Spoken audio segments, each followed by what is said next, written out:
دربار عالیہ حضرت خواجہ سید عارف علی شاہ بخاریان قصور شریف پر سالانہ عرس مبارک نہایت عقیدت و احترام کے ساتھ منایا گیا، جس کی صدارت پاکستان علماء مشائخ اتحاد کونسل کے بانی و قائد حضرت الحاج خواجہ پیر سید محمد اسلم شاہ بخاری نے کی۔ مزید دیکھیے میاں محمد عباس ڈولا کی یہ رپورٹ۔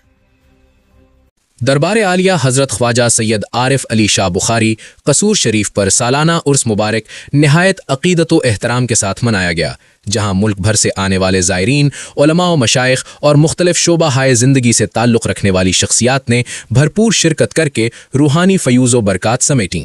تقریب کی صدارت پاکستان علماء مشائخ اتحاد کونسل کے بانی اور قائد حضرت الحاج خواجہ پیر سید محمد اسلم شاہ بخاری سجادہ نشین نے کی۔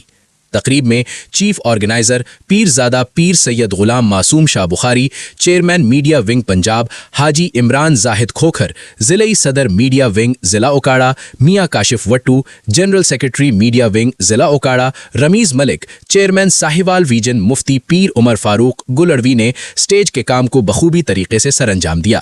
دیپال پور سے حضرت مولانا قاری ظہور احمد نقشبندی صاحب، ناظم اعلیٰ پروفیسر ڈاکٹر نثار احمد نقشبندی قادری چیچا وطنی، صدر ڈویژن ساہیوال صوفی علامہ پیر طاہر مقصود شبیری دیپال پور، جنرل سیکرٹری شیر گڑھ سٹی پریس کلب رجسٹرڈ حاجی غلام یاسین کھوکھر کے ساتھ دیگر معزز شخصیات اور عقیدت مندوں مریدین نے بھرپور شرکت کی۔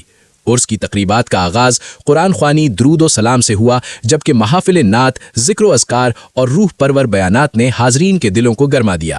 اس موقع پر ملک و قوم کی سلامتی، ترقی، اتحاد امت اور عالم اسلام کی سربلندی کے لیے خصوصی دعائیں کی گئیں۔ نعت خواہ حضرات نے اپنے خوبصورت انداز میں نذرانہ عقیدت پیش کیا اور محفل کو روحانی رنگ بخشا۔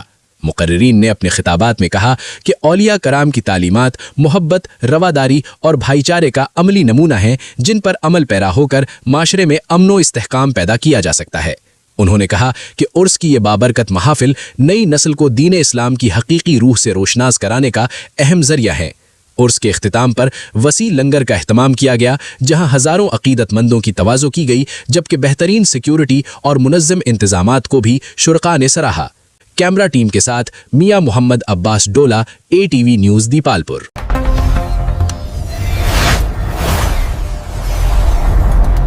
سوہنی دھرتی کی آواز۔